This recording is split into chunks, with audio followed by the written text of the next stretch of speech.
Keepers, nervous strikers, they'll deliver. Crowd roars erupted, you can feel the quake. 80,000 voices.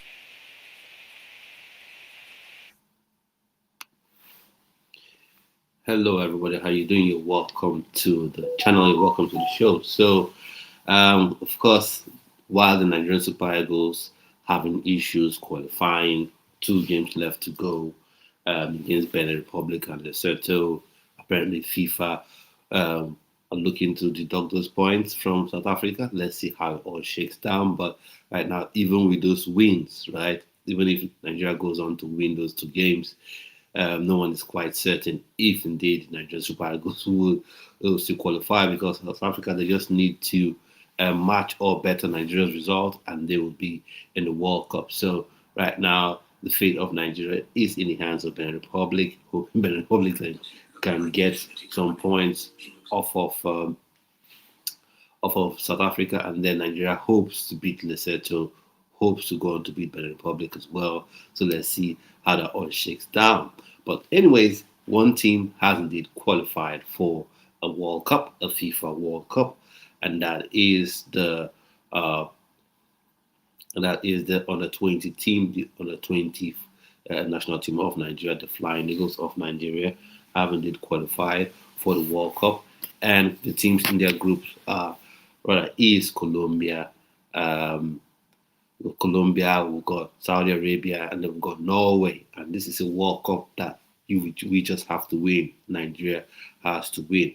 It's been a while Nigeria actually won the Under-20 World Cup. And although looking at the AFCON, it leaves so much to be desired.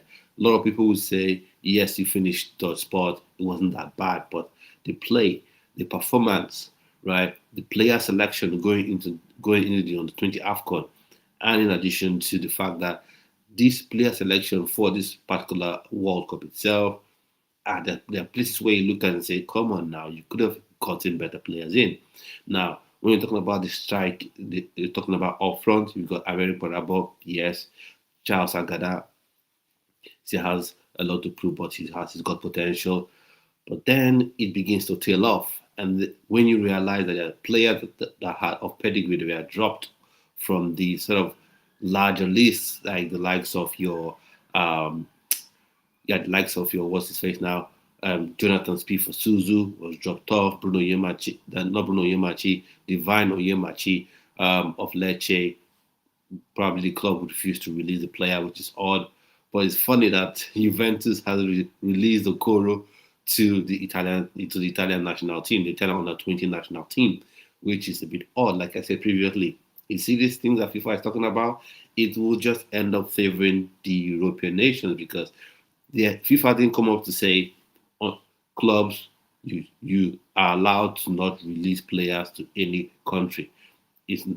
But rather, it is now up to the clubs to say, okay, we're going to release players to this club, to this country, we're going to release players to this country. No, we'll find some reason and not release the player. So that's where we'll find ourselves. So let's see how it all shapes up in that regard. And then going on to talk about this team.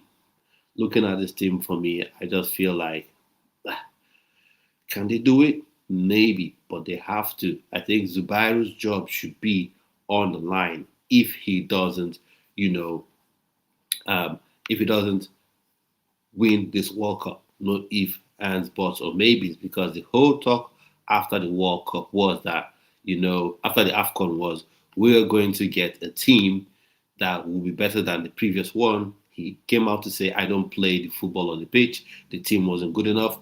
I'm going to come up with my own players. I'll come up with players that I think will be good enough. We'll add new names, we'll add new faces. But come to see some of the names were added to this or were invited, not so much. So we have a look at the list again, because this World Cup want to win. This group, you have to qualify from this group. I know football isn't played on paper, but Colombia is the toughest opponent you have in that group. But you stand a good chance of winning the group, against Colombia. Norway will definitely be a threat, but you should be winning them as well. Saudi Arabia, then could be nice and decent, but you should be winning as well. So let's have a look at this. So Ebenezer Harcourt, Sporting Lagos. Yeah, I think in the AFCON, everyone saw that he was the best goalkeeper in the bunch. And nice to see Clinton Ezekiel, as part of the team as well. Then Rafi Abubakar, Marvelon FC. So fair play in that regard. And then you've got Ocheche. So I'll drop the link to this in the chat if you want to join. So that's fine. I'll drop the link to the video, to the stream in the chat. If you want to join, you can click and join. And also, if you're new, you can smash the like button, subscribe to the channel. Road to 1 million subscribers. We're going. Keep supporting like you've been supporting. So let's keep going, keep having this discussion. And so the link now is in the chat. If you want to join, you can click it and join now. Then you go to defenders. Ocheche Amos plays for Stade Reims in France. So he's a very, very good fullback. I'm happy that he's in the squad. Ojinaka Okoro, he's one of those ones I wasn't quite impressed with in the AFCON. And then Daniel Bamiyi was decent in my opinion, but I have other issues with Daniel Bamiyi. But having him in the team isn't too crazy. That's fine. And then you got Marvelous, Ikorodu City, got Atlanta, Nazuka, the Six Lions, Akinyele, Ahmed, Olamide, Remo Stars. So same old, no name right there in that defensive line apart from Ocheche. No name jumps out to you like, wow, this is a massive improvement. This is a massive upgrade. Now, this is a bit odd to me, right? That what they call themselves, they release Ocheche, Stade Reims release Ocheche, but when we go to talk about the strikers, they didn't want to release, Hafiz Umar. I'm guessing maybe he's more a senior team player than Ocheche, but this FIFA ruling, this FIFA exception or whatever they call it, is just ridiculous, in my opinion. And then you go on to talk about midfielders, Israel Ayuma. So fair play, he was one of the players in the under-20 AFCON that played the AFCON, so it makes sense that he's part of this. But in terms of pedigree, what he brings, he has powerful long-range shots. I think that's one of the things I noticed in the AFCON. But other than that, does it really move the needle for this team going into that under-20 World Cup? For me, not so much. But if you're bringing everyone back, you might as well bring him back, I guess. And then you talk about Mustafa Kamal, the Kwara FA. Well, don't know so much about him. Then Daniel Daga, Molde FC. He's one I really was looking forward to seeing in the AFCON. He didn't make that list for whatever reason, but he's here now. I think he shows up that midfield a bit because I think he can sit in front of the back four and really, really protect the back four. And he does say he models his game after N'Golo Kante. So that's a nice one. That's a nice play. If there's ever a defensive midfielder to model your game after, it is N'Golo Kante. So top marks for that one. I hope he can bring that to the table. Now we've got Nasiru Salihu, Karbala FC. For me, doesn't move the needle for me. And then we go to the forwards. You got Achechi Osia. Okay, Roland Webb. Okay, nice to have him in here as well. Although there's a Gabriel Jesus or Gabriel Jesus David. When did Nigerians start answering Jesus? Well, I'm guessing there's always a first time for everything. So there's a Gabriel Jesus David that played for the same club, Royal Antwerp, that wasn't released or wasn't invited to the national team setup. That's a bit odd for me. I think it would have been nice to see what it's all about. Sani Suleiman, he is decent at AS dressing, and maybe for age-wise, maybe you say he's developing, but he doesn't really super excite me. But he's a nice, decent player. Maybe he comes into this under-20 World Cup and really does improve and really does surprise people like me. I'm rooting for all these players, even the ones I criticize. I'm rooting for them to come to the World Cup and have an absolutely stunning World Cup and shock me and make people like me seal my lips and say, wow, okay, top notch. But based off the back of what they've done in the AFCON, I'm not all too excited about it. So then we go on to the forward. So we're talking about, still on the forward, talking about Tahi Maigana, Wireless FC. That's a grassroots academy in Nigeria. So he's part of the team. Let's see what he can do. I think he scored in the sort of pre-tournament friendly match that they were playing. They played against Chile, the host nation, which is a bit odd. I thought that they probably would have played a friendly match against maybe a Uruguay or some other country that's not qualified for the World Cup, or at least not the host of the tournament, but they played a friendly match with the host of the tournament, Chile, and it ended in a draw. I think it was in Ghana that got the goal. So fair play to him. And then Parabo Areri, obviously on the books of Lillestrøm, but on loan to Mjøndalen for game time, and he has been on fantastic form, for that side. So top marks to him. Hopefully, the team is structured a lot better, because that's one of the problems with that Zubairu AFCON team. Incidentally, he's the coach taking this team, so that's meant to be taking this team to the glory land. So this team has to be structured correctly, man. It has to be structured rightly. How does this team want to attack? Who is the danger man? Are you looking at Ariel Parabo as the man? Are you looking at Charles Agada as the man? While he plays for NK Istra and probably out of sight, I think he has potential. He does have really good potential. I think he's like a Kun Aguero, like a young Kun Aguero, definitely not at the level that Kun Aguero finished his career at, but he's got that pace, he's stocky, but sometimes he can be a tad selfish, in my opinion. So going into this tournament, maybe I will looking to see Parabo and Charles Agada paired up, as a strike pairing, or one comes in for the other. Light AK would have been an interesting addition, but I think he hasn't really made the right moves career-wise. But anyway, that's always the challenge of Nigerian youngsters. Sometimes you don't get the big moves you want. I just hope he's able to work his way back into reckoning. So let's see how that shakes down with him. And then Abdullahi Shitu Ele. And this one, I just feel like this is something that someone has found a way to bring the player into the team. I don't quite think he's actually a Manchester City player. Maybe he's on trial there, and they just smashed Man City, beside his name. Now, this World Cup is right there for the taking. It's one Nigeria should win. It's right there for the taking. Of course, you've got other countries in this World Cup that you would say probably they should be favorites. But come on, this under 20 World Cup, Nigeria should be looking to win this one. Should be looking to win this one. And then bring up the group again. Let's look at the various teams in the various groups. So, like I said, Chile is the host country, and they will fancy their chances at home with the home crowd cheering you on. Everyone behind you, who used to play football with on the street, are there vocally behind you. It lifts your spirit that much higher, and the coach doesn't have to say much, to inspire you, to get you, to get you motivated. So they will definitely be one to look out for. But I just still think that Nigeria is better. So looking at their group, you've got Chile, of course, Chile. You've got New Zealand. You've got Japan. You've got Egypt. So in that group, probably you're thinking Japan and Egypt, or like maybe you see Chile, Japan, Egypt.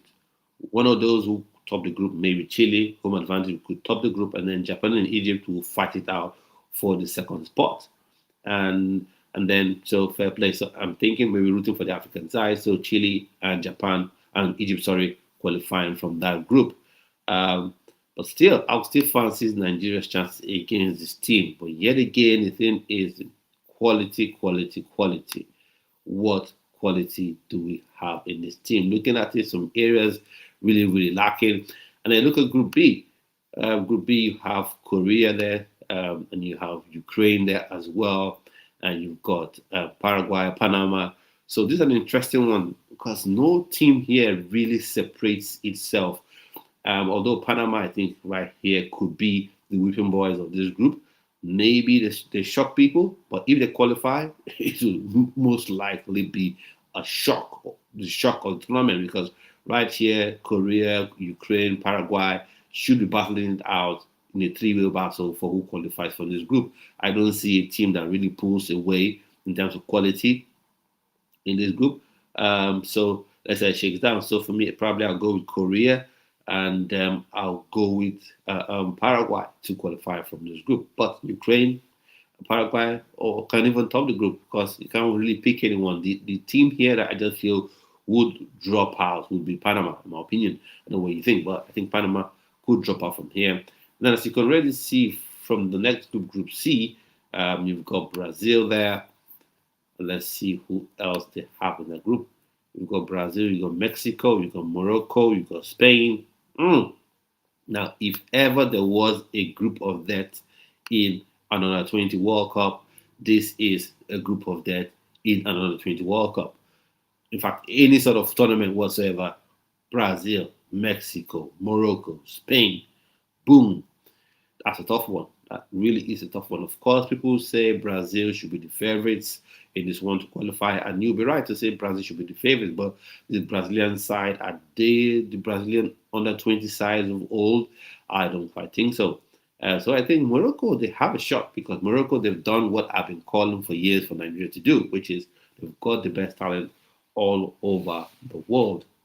You know, all the best talent that they can attract, home-based talent. That when I mean home-based, I'm not talking about people that play in South Africa. I mean Morocco alone, but home-based. Developed from the grassroots within the country, and then maybe went outside to play or play Moroccan league. So you've got the homegrown Moroccan players. You've got players who were born outside of Morocco. They're able to get them to come in, and they're all part of a group, right from the under 17 going to the under 20s, right, even up to the senior national team, and that's what I keep calling for for Nigerian football selectors to do, whether it's the Nigerian Football Federation or the National Sports Commission. Whether it's Eric Chell or Zubairu, in this case, the head coach of the Nigerian Flying Eagles. So that's what they've done. They've been organized, and the Moroccans, the plan has been they want to be the African country that goes the farthest in the World Cup and be the first to win the whole thing. And they have matched up their ambition with their action, with their intentionality. So sometimes when people say, "Oh, I think, this player that Nigeria wants to get is arrogant. Oh, I think this player looks down on Nigeria. Oh, I think we don't want to beg anybody." Don't be sleeping on that because other teams, not just Morocco, but other teams all over the world are doing this, trying to get the best players they can get, whether it's ones they develop from their grassroots or once they got, dual national, they convinced to play for them. They want to get the best team available, right? So Morocco, they're doing just that. So I think in this group, Morocco does have a chance. And the way Morocco played against Nigeria, they played this sort of defensive type of formation that I think will frustrate Brazil, definitely will frustrate Spain. And I think in either of those games, if Morocco gets the first goal, it could be it could be curtains. It could be curtains for those other teams. Now, looking at it on the face of it, Mexico kind of seems to be the weakest of them all. But youth tournaments, Mexico usually come good. It's only after the under 20 tournaments that they seem to fizzle out that you don't hear so much about the players. So this is a really tough group. I just think maybe Brazil and Spain could come up with this group, but Morocco definitely they do have a chance. They do have a chance. They do have a chance, and I think it will be a four-way battle. A four-way battle with Brazil, Spain slightly edging it, and then Morocco, close, very close to them, and could also qualify from the group, with Mexico kind of being the weakest of them all. But what a weak one! If that's weakness, I don't want to see strength because the Nigeria's group, compared to this, is a walk in the park. It's a cakewalk. I'm not saying, obviously, that group shouldn't be taken seriously. Of course, you have to take it seriously. But when you're looking at what you have in Group C, come on, Flying Eagles. You have to take that game seriously, man. You have to take that game seriously. And then going into Group D, wow, Group D is another interesting one. So Group D, you've got Italy, you've got Australia, you've got Cuba, you've got Argentina. So when I look at Group D, I think it's going to be Italy and Argentina qualifying from that group. And Italy, like I said, they've been able to get players released, to the under 20 team. I think a couple of players are eligible to play for Nigeria and Egypt, their clubs have released them. You know, just 1 second, I want to check something.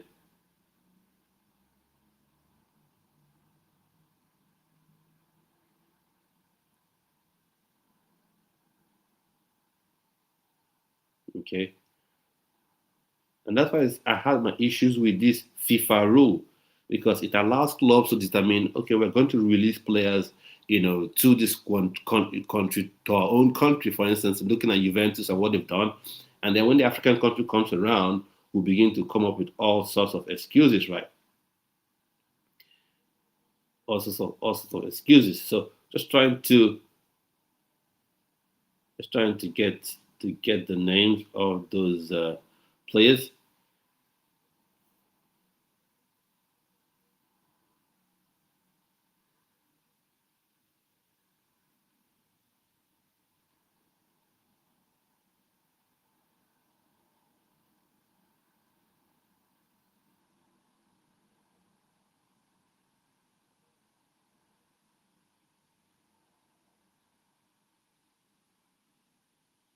Anyways, at least for one, I know um, Vincenzo Zilcoro, that used to play for Vienza, was released to the released by Juventus to the Italian national team, on the 20 national team. So you see, that FIFA rule, I said, mm-mm-mm. And that's why it's important. If you remember the interview I shared on this channel that I reacted to, um, Nigerian Football Federation, National Sports Commission, if you want these players to play for you, in addition to the local talent you have, the grassroots talent you have, you need to start building a relationship with these players.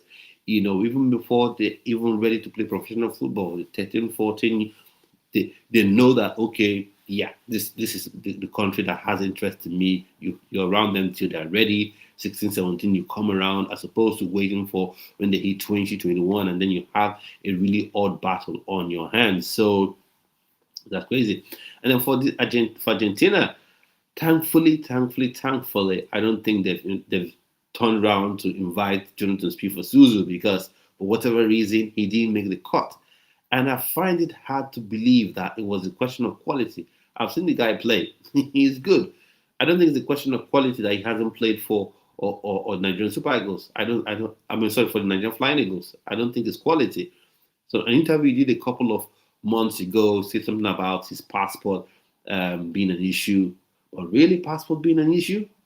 Really? If the NFF really, really wants you, passport should be the list of a player's worries. It said his old passport expired.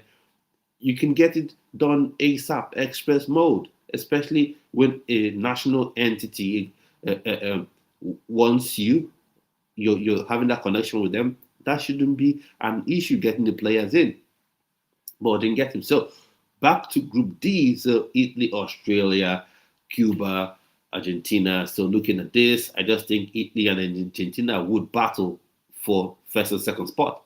Now, you're going to have surprises from maybe Cuba, Australia. Because in football, you can never be 100% certain, but I think it's 99.9999999% in my humble opinion. So let's see if Cuba and Australia will prove the likes of me wrong. But I don't think I'll be wrong with this one, but let's see how it shapes up with this one. And then we go to the next group.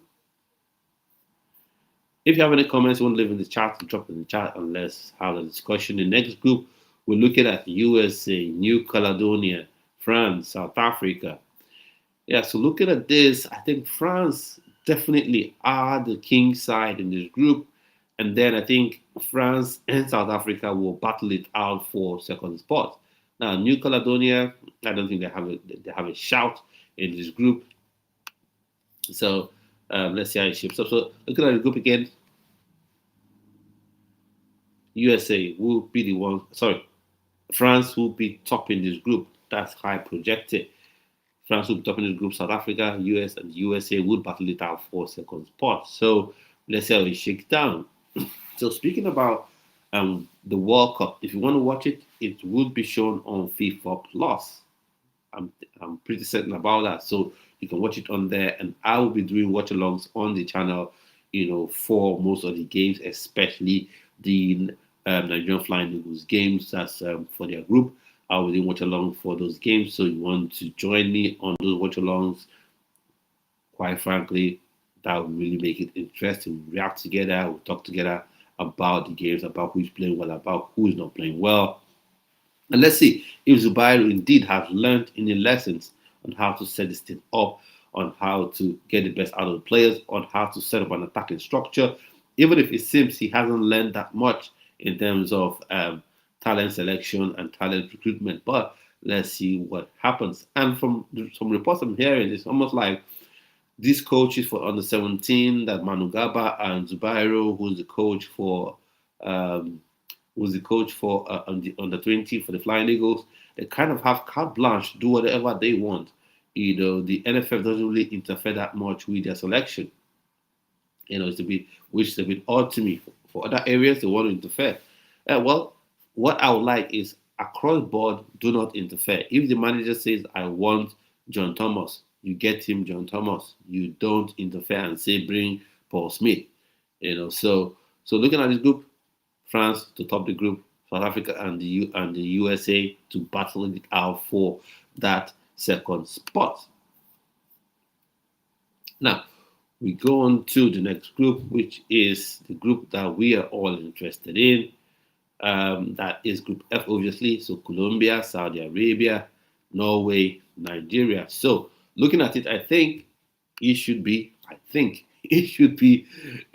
Nigeria and Colombia battling out for first and second, but Norway will always be a threat. They'll always be a threat. They've had this trend now of sort of producing some young, exciting talent like Antonio Nusa. I'm not quite sure if he's going to be in this tournament, but he plays for RB Leipzig, and by his surname, he could have played for Nigeria, but I think Norway, they've got him signed up, they've got him tied up to them, committed to them, so fair play on that one.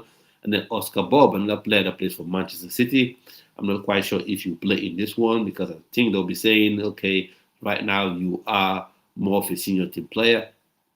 I don't think Pep Guardiola will really want to release him, although he doesn't really get to play that much first team minutes for Pep Guardiola. But these managers, these clubs, they like to show a lot of control respect to the team. So, and then Nigeria here. So I'm thinking Nigeria should be able to qualify from this group. It shouldn't be a hassle. But if you're a Nigerian fan, if you're a fan of anything Nigerian football, you know that it is never straightforward. When you expect something to be straightforward, it's not straightforward. And let's see what we have in the chat here. Okay, the chat. Felix Udokai. I think he is still Ikechukwu Faith. Ikechukwu Felix says Felix Udokai. I think he is still eligible to play for. I think he's still eligible to play for Nigeria, if I'm not mistaken. I'll just confirm. I think he's still pretty much eligible. So please, is Felix Udokai still eligible to play for Nigeria? I think he is. I don't think he has. I don't think he has played the required amount of games to take away eligibility. But right now he's ancient. He's ancient now, 28 years old. So right now maybe the Super Eagles, if that does happen, if that does happen.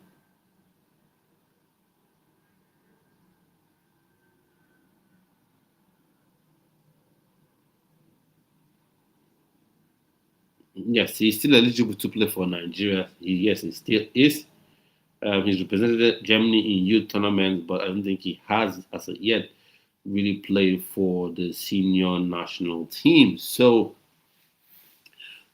fair play with that one. But right now, that's for the Super Eagles to battle with, trying to get him a chill and the rest. So thanks, Ikechukwu, for your comments, for your question. Really, really appreciate it. Don't send your own questions in, send your own comments in on this team. How confident are you about Nigerian Super Eagles going into this under 20 World Cup? For me, the question is, has Zubairu learned his lesson tactically? because in the World Cup, in the AFCON, lots of mistakes the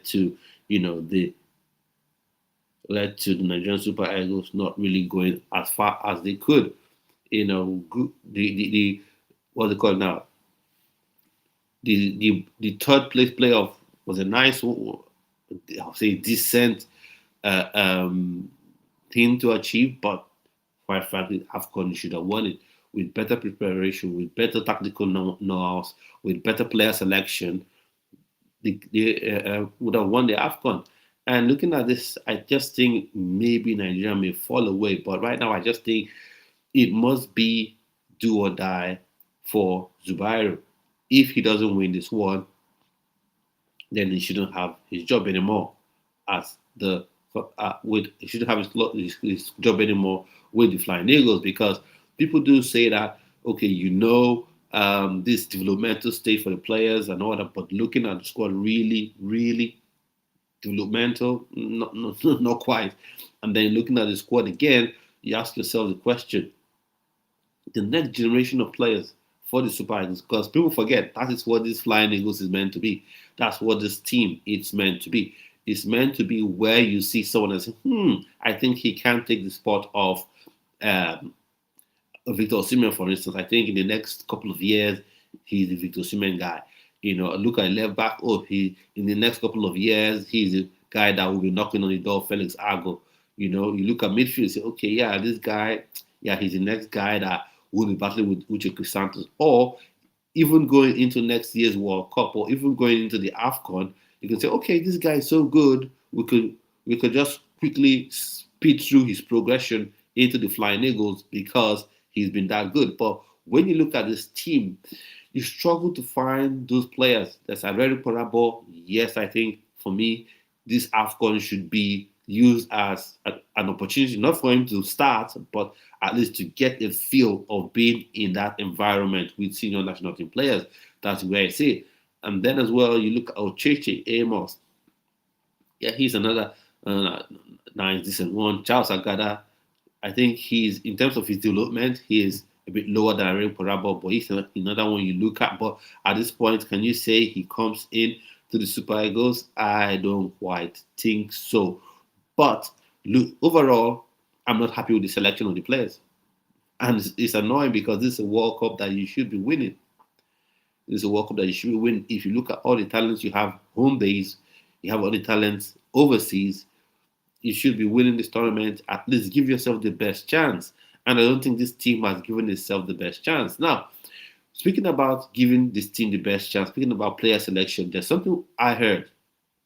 Now, two sort of divergent opinions on Hafiz Umar, why he hasn't made this team. Now, some people have said the club, the club refused to release him to um, the Flying Eagles, which is possible because this new FIFA exception, which is absolutely bonkers when you look at it, because was introduced because of the Club World Cup, and then because of the Club World Cup, in a bid to compensate these clubs that participate in the Club World Cup, they now said every club in that league can decide not to release players to their national team. And that is absolutely annoying for me, right? It's really, really annoying and frustrating for me. Because why would a Lecce have an advantage to say we can't release a player because Juventus was in the Club World Cup? It doesn't make any sense to me. And this under 20 tournament, although FIFA they're trying to act like it's not, it is in the FIFA calendar. It should be a proper FIFA tournament, a proper FIFA recognized tournament. Hence, the under 20 FIFA World Cup, or FIFA under 20 Men's World Cup. That's what it is, and it's odd. But one thing is strange to me is they said lack of Chizaram and all that. Chizaram isn't water, from Chelsea, that Chelsea turned down the invite. That was a bit odd to me. We'll get to that in a bit. But let's talk about Umar. Some say, well, because the club refused to release him. Then some have also said, because there are talks about a player that the coaching crew requested for, was it 10 million naira or thereabout for the player? before he would be part of the squad. That is just madness. What? 10 million? For what? For what? For a player to play for his own country? You should pay 10 million? 10 million. So when these sort of things happen, and people then come on to say, oh, this player is arrogant, he doesn't want to play for Nigeria. That's not the point most of the time. There are things that go on because one thing we need to get straight is this. These young players, they've got their minds warped from a young age that playing for African team, it deteriorates your value. Oh, you go back there. Oh, there's corruption there. There's this there. And then this player comes to Nigeria, say he wants to play for Nigeria, and then someone asks for a million, even if it's 100,000. Why would you ask for it? You're doing a job you're paid to do, and if you do your job well, like really, really well, you could get top offers from top academies all over the world, from clubs all over the world for you, as opposed to going out there to frustrate the team. So there was the talk of Stade Reims not wanting to release him because they seem as vital to them. And then there was also talk of the fact that he was the player that was offered, that was asked to pay 10 million naira, which is madness. Absolute madness. Why would you be demanding that a young player, a young man, a young boy, a young kid that wants to play for his fatherland pay you money? It makes no sense to me. That's pure and utter bonkers, in my humble opinion. But let's see how it shapes up going into this tournament. And then talking about Chizaram Ezewata, that's a bit odd to me because he was meant to be part of the team, and then suddenly Chelsea don't want to release him, which is crazy to me. That's really, really crazy, really odd, and absolutely mad. I know what is kind of curious that England didn't qualify for this under 20 World Cup. I don't think they're going for the under 20 World Cup. It would have been quite interesting to see if he would have played for England under 20, because we need to understand what's going on. Because though they refused to release him to play in this under 20 World Cup, he was featured in some friendly game for England. Is it under 18 or under 17 Jaraba? He was featured in one of those ones. So what is going on? And that's why I say this new FIFA exception, or whatever they call it, is just geared to favor European nations. And I don't get why. They already have the favor in terms of who World Cup qualifying sports. I don't understand the need for it, right? Because it's not like these players will play for their senior teams. Like will play for Chelsea. No, they will not. I don't think Chelsea will bring Chizaram Ezewata, despite the fact that he is high level quality striker in terms of talent and his trajectory. He's not going to play. When you have the likes of McGee, who is actually part of the first team, not being given minutes. So do you think they're going to go down to the academy and get a player there and then give him minutes over the course of this how many months? Still doesn't make a lick of sense to me. So that's that with that. But that being said, the Nigerian Super Eagles have to win that game. So I'll just go off on a very, very quick break and I'll be back on here. So don't go anywhere.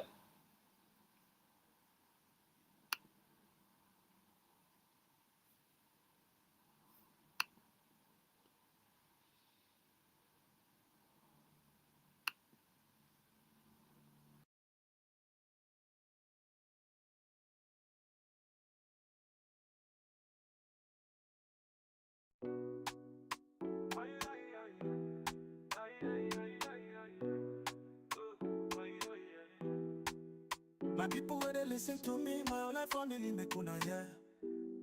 I dey drop new video every week from morning to evening, I know the fear. I spend my time and my data to make sure say una dey entertained. But I check my analytics, see they make me vex. Viewers they plenty, but subscribers they faint. Subscribe no be only giveaway, oh. Make una support your boy, make it grow. If you like my content, make you show. Give me that red button, make it glow. Subscribe no be only giveaway, oh. Make Make una support your boy, make it grow.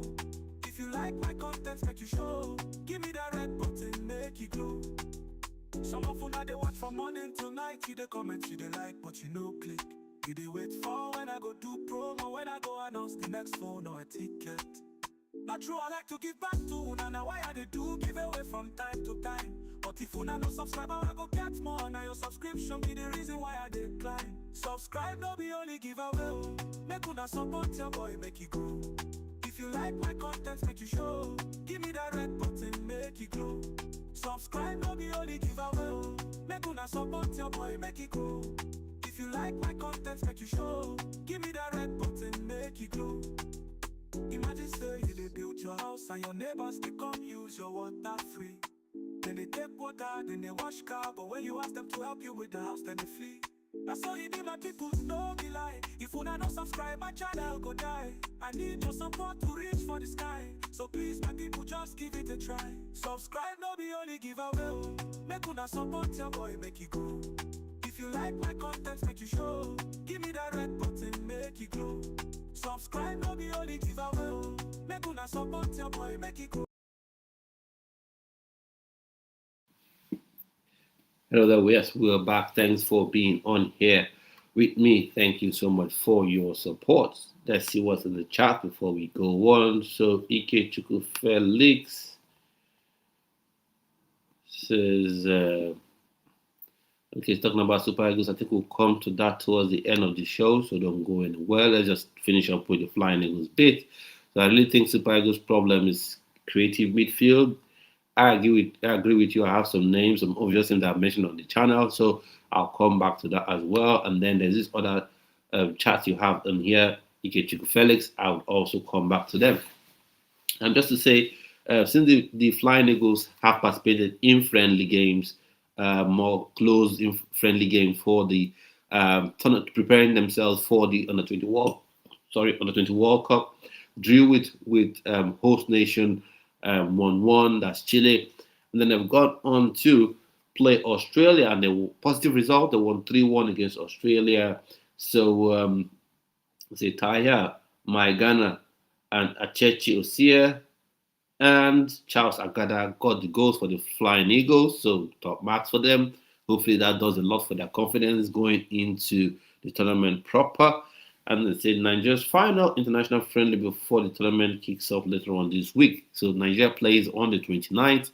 So I hope you'll be here watching the game along with me as I react to every kick, every goal, every celebration. Hopefully the celebration of the first victory of Nigerian Super Eagles for that tournament. So make sure you smash the like button, you click the notification bell so you're notified each time this channel goes on live or a pre-recorded video is published.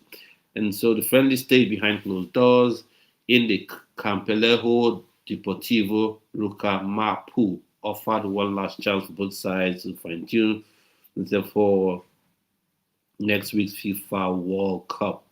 Nigeria looks sharp out of both teams, so fair play all round. And then I think the goalkeeper from Bielsa United got game time as well, so that was good to see. Because one thing that, in addition to the fact that some of the players weren't that good enough, and the coach himself, Zubairu, I don't think tactically he's really up there himself.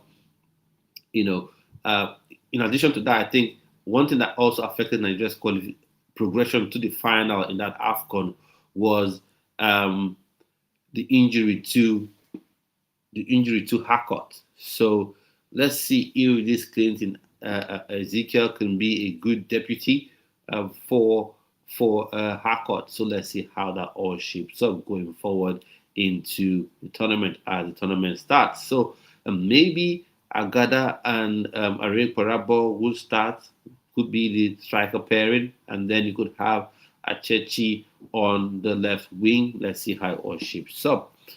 And so, those opinions on the FIFA World Cup, those opinions on how you think it will go, your expectations of the team, expectations of the Flying Eagles, where do you think they will finish?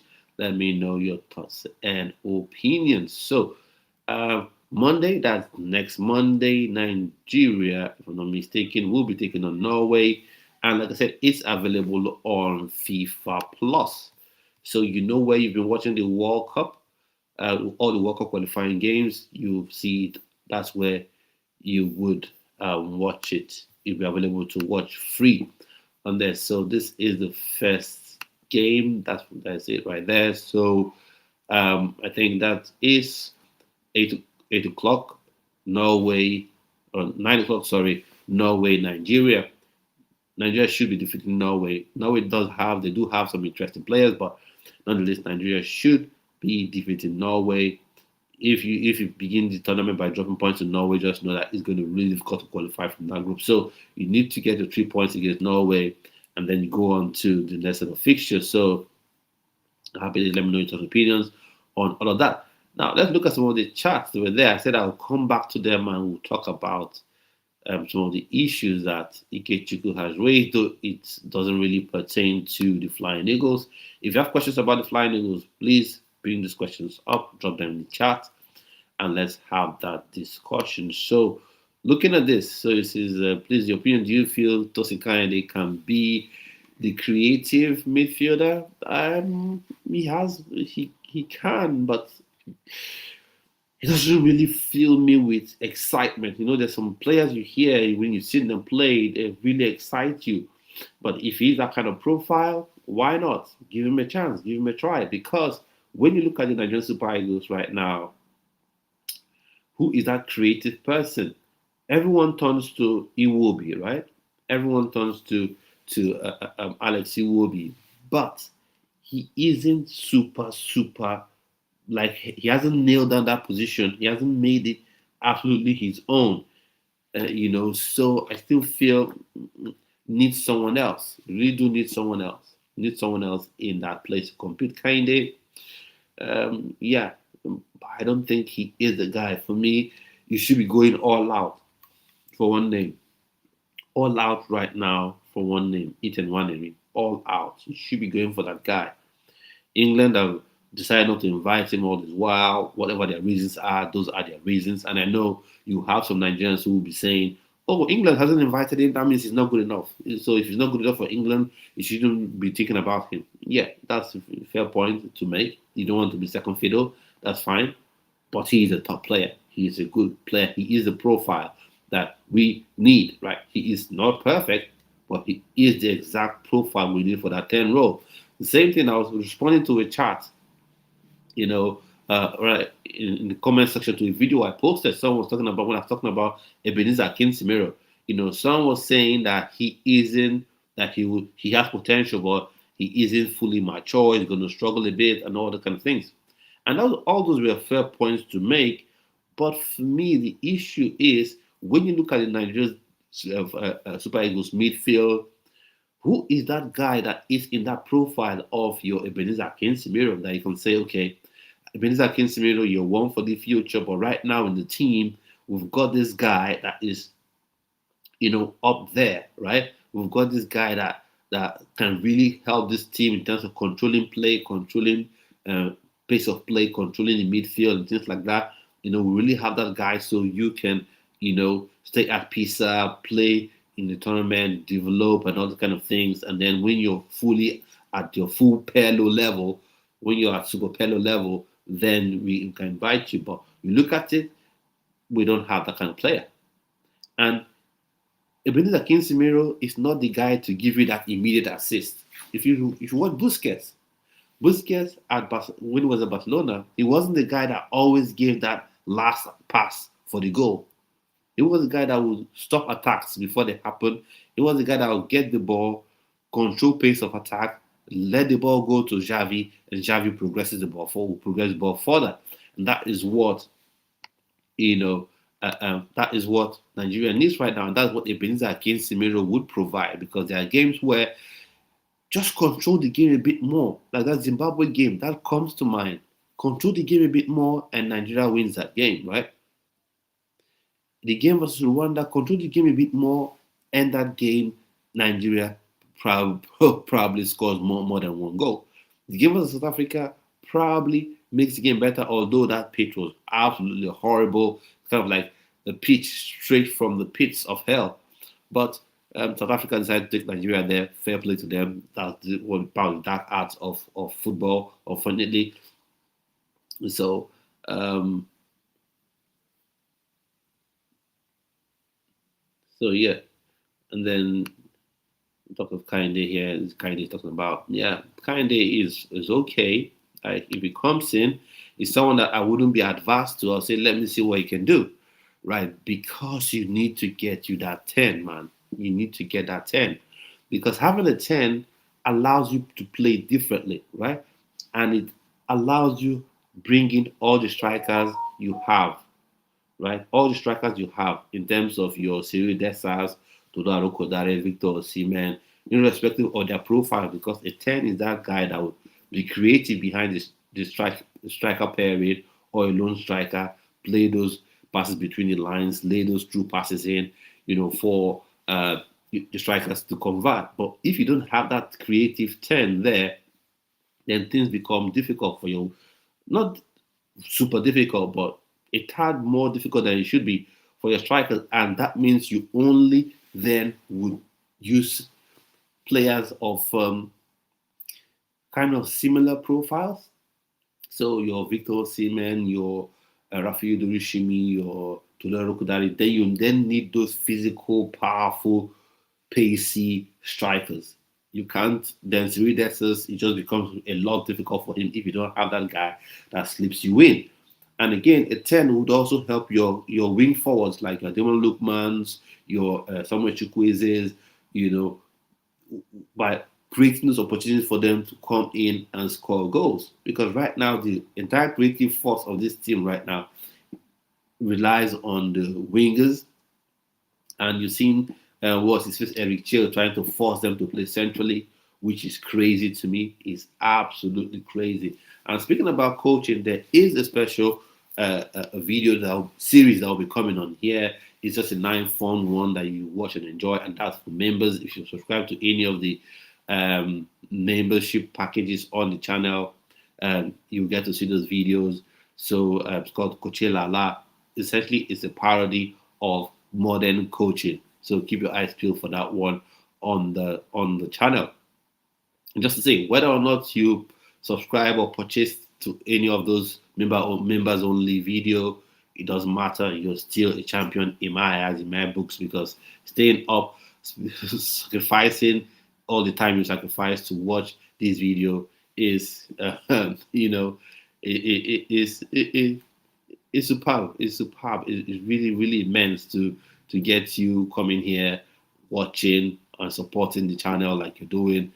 Sharing the video, sharing the live streams and all that.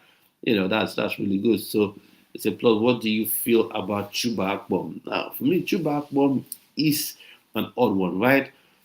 He is 28, 29, so he's on the last legs of his sort of time as a professional footballer. And he has been used in that tennis role, I think. He has been used in that tennis role, but I think he's more of a striker. He has been used in that tennis role. So he's more of a striker. But he's more of a striker. Let's see if he's brought in and he can create. But one thing, if you've been watching my videos, if you've been hearing me speak, if you follow me on X and hear me talk, I'm never one for playing a player out of position. But if Eric Chill is confident that he can be that creative force in that 10 role, then maybe you have a look. Maybe you give him that chance to see what he can do. But I just feel like he is not that guy completely.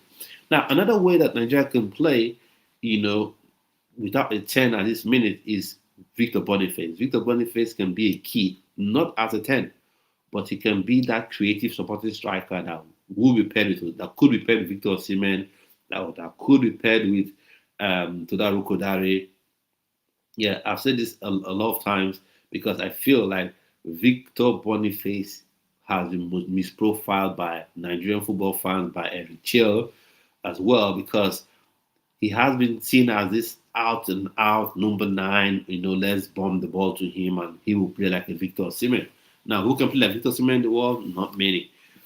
But that doesn't mean that Victor Boniface isn't a top player. He is a top player. It's just that he's one of those specialist players that you have to use in a certain kind of way for him to really come good. And if he comes good, he will be phenomenal for you. So that's the thing. If you playing a two-man forward instead of formation that sees you playing with a two-man forward. So whether 5-3-2, 4-4-2, 4-2-2-2, whichever one, as long as you've got two forwards, I think he can be the second guy that would drop deep, drop slightly back into midfield, get the ball, lay it off for a striker, and then you score. And then another way where you can affect creativity as well is getting your wing play in order. By that I mean your wingers can create, your fullbacks as well can create, and don't have them locked up in midfield, because I've seen enough of that with Chelsea. It last me a lifetime under Maresca. I don't know why Eric Chill is kind of loving that inverting fullback thing into midfield. For me, it doesn't work. It doesn't really work, especially in African football, because you get people who always be looking to, block your face. So need to look for a 10. Ethan Wannery, like I said, he is one that right now you should be going all the way, going out of your way to get. And then there's Rio. Rio, people say he's young, but my God, that boy, that boy is special, man. He is special. He is young, and he's 16 going on 17. I think he is young, but come on, this is the age of the super young player. Most countries now, they're having that player that is 16, 17, but is playing above his age. And I think Rio Ugumoha can be that. Numoha can be that for Nigeria, in my opinion. But is it that we look at it and say, oh, he's young, when England is not going to invite him, so why do we look to invite him? Let's wait. Sometimes, let's just be honest with ourselves. When it comes to competing for players, if it's something where the player's heart has not already been switched to Nigeria, it's not something really you want to go head to head with England, you want to go head to head with Spain, given the narrative that already been set. If you have an opportunity to get a young player, give him game time, make him feel like he's part of your national team setup, go ahead and do it. Go ahead and do it. There's Tyreek George as well. Tyreek George is eligible to play for Nigeria. What are we even doing? People say he's young, blah, blah, blah. But who is that guy again? That's that creative 10. Who is that person? That is my response to a lot of these things. People feedback. Oh, but he's young. Oh, but who is that guy ahead? If you had your JJ in place, then you say, oh, okay, yeah, JJ is there. Yeah, the other guy we have to give him enough time to learn and then get to that point. But you don't have that JJ. Yeah, if you just joined this video, thanks for joining. I know right now we're talking about Nigerian Super Eagles, but what we have been talking about top of the show, you've seen it, is a World Cup to win is the Under-20 World Cup. While the Super Eagles, have 2 games to save their World Cup qualifying hopes, and hoping that South Africa maybe at least loses 1 game or draws 1 game, and hopes this point deduction from FIFA actually comes to fruition. The Under-20s national team, the Flying Eagles, have qualified for the World Cup, obviously. They've played 2 friendly games. They drew 1-1 against Chile, the host nation for the Under-20 World Cup, and then they beat Australia 3-1. So I think that's the last game before heading into the competition proper. And they will be playing on the 29th of this month, which is next week, Monday. So against Norway, and I'll be doing a watch along on the channel. I hope you join me. I hope you smash the like button. If you haven't, you subscribe to the channel. I hope you join me on that one, on that watch along there as well. And there will be a program coming up. Well, we're talking about a brave new world. A brave new world. We're talking about young players going into the future. Because right now, whether or not Nigeria qualifies for the World Cup, for the FIFA Senior Men's World Cup, right? It's clear the future we have to start planning that future from today, because right now, look at that team. They're all going to be aged out come the next World Cup. And the next World Cup, they say FIFA wants to make it 64 teams. Wow. That's madness. 64 teams. And you know what is shocking? Do you know what's shocking? You know what's shocking? Nigeria may not even be able to qualify for that 2030 if things don't change. We may still find ourselves in the same situation where we're still struggling, bringing out our calculators, bringing out our phones to understand permutations and all that kind of things. If the planning is not done now, if those talents are not being integrated into the national team now. Some people have said, oh, let's use these last two games, for this young to integrate these young players. Not really for me. I still think go into those last two games, give it your best shot. Go there, maybe if you can beat Benin Republic 5-0 or whatever, you beat them. You go, you beat Lesotho, and then whatever happens, if South Africa goes on to smash their last two opponents, fair play. That's where you put yourself in, and then you're in the spot of order. And then you start fighting about getting the second spot and play off and all that business. But what you don't want is South Africa drop points and you sort of don't make it, right? And sort of don't make it, that then becomes an issue. So get your best legs in, get your best players in. Philip Potela, Ademola Lookman, Victor Osimhen, Rafael Durushimi, Toloro Arokodare, Victor Boniface. Get them all in. If they do the business, boom, okay. If South Africa drop points along the way and you qualify, good. For me, what I feel is this coming AFCON, one or two of them should be there. One or two of these young kids should be there. And then it's time for the NFF, Nigerian Football Federation, to become really creative. Enough of this. Ikechukwu Felix, I see your question. I will get back to you in a bit. But where one issue I have with NFF is they're not creative. It's time for you to be creative, right? It's time for you to be creative. What you do is you could have a special tournament, right? Have a special tournament where you go, maybe even if you're having to play against academy sides, right? Or some other countries. Get friendly matches lined up. Get friendly matches lined up. For instance, there's one in November against Venezuela. I think that will be preparation for the AFCON. But get other friendlies lined up. You could have friendlies with maybe Germany, maybe Spain lined up. You get the top level on the top level talents, not anyone who just has a Nigerian name, but the top level ones. Get them to be part of that team to play in those games, and by that you begin to affect the psyche of these players. So they say, okay, yeah, this country wants me. The likes of Jonathan Suzu begin to feel like, oh yeah, they want me. I missed out on the 20 World Cup, which is really, really sad. Really sad, in my opinion, that somehow, some way, they decide to drop him off. I'd like to see that striker who's better than him. Are Korabo, Charles Agada. Then, so out of 4 or 6 forwards, he couldn't make it. Maybe he went there and didn't perform in the training or in the camp. At least that's what they want us to believe right now. So let's see. But the NFF have to become super creative with respect to getting these players to commit to them. And for me, enough of this issue about, players being arrogant, enough of it. And then you have the grassroots one. You have the ones who have single nationality as well. You are Eric Korabos and your, Ogundanas and all those people. How you can begin to integrate them so you're not left with your pants down when the 2030 World Cup comes around, when qualification for 2030 comes around, because NFF continues their continued lax attitude. That's why Nigeria is where Nigeria is with respect to World Cup qualification. Nations Cup ended, you knew the coach was meant to go, you kept him around, apparently owing him some money as well. And then and what do you think he'll do? He doesn't want to be there. You don't want him to be there, and you keep him around for important games. He's not going to give you his best, and then you struggle, and then you fumble. You went and got Finidi George, which just put things in, put Nigeria in a very horrible position, World Cup qualification wise. So yeah, after this under 20 World Cup, what is the plan for the players?